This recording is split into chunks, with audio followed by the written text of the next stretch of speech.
हर एक आदमी के मन में हमेशा ये इच्छा रहती है कि वो एक बार केदारनाथ जी के दर्शन कर ले। और अगर उसकी ये यात्रा बाबा केदार के साथ साथ हो तो फिर कहना ही क्या। साल में सिर्फ एक बार ही ऐसा मौका मिल पाता है। ऐसी अद्भुत यात्रा के कुछ पलों को देखिए और उसके बाद फिर हम चर्चा करेंगे कि इस साल आप कैसे बाबा केदार की डोली यात्रा में शामिल हो सकेंगे। यात्रा कब शुरू होगी, कौन कौन से पड़ाव होंगे, आपने किन बातों का ध्यान रखना है, सब पर बातचीत करेंगे।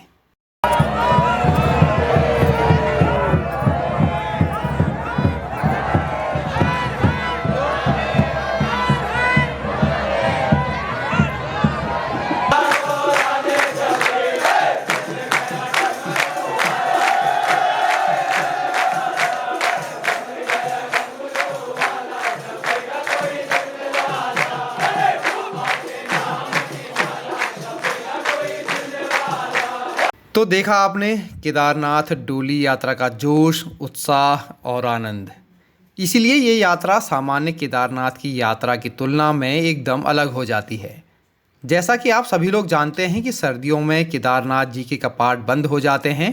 उनकी पूजा अर्चना उनके शीतकालीन गद्दी स्थल ऊखी मठ के इसी ओंकारेश्वर मंदिर में होती है।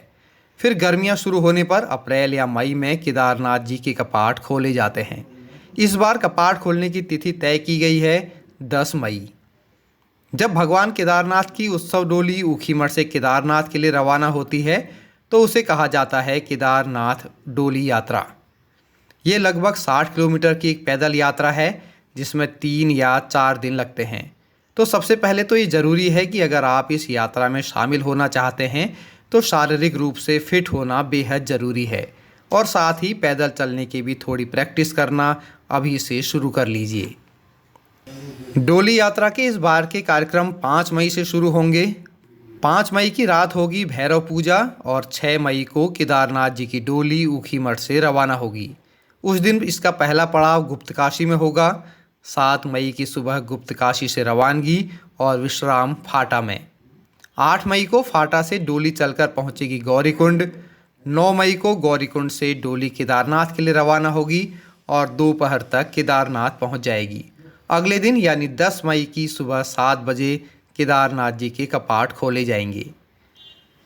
ये तो था कार्यक्रम केदारनाथ डोली यात्रा का। अब कुछ बातें इस यात्रा में शामिल होने के संबंध में। सबसे पहले याद रखिए कि ये पूरी तरह से एक धार्मिक यात्रा है, इसलिए इसी श्रद्धा भाव से ही यात्रा में शामिल होने के लिए आएँ। कोई हुड़दंग नहीं, अराजकता नहीं।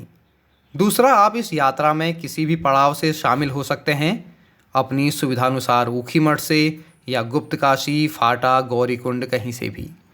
तीसरा और महत्वपूर्ण हिस्सा है रहने खाने की व्यवस्था का। इस पूरी यात्रा में आपने रहने खाने की व्यवस्था खुद ही करनी होगी।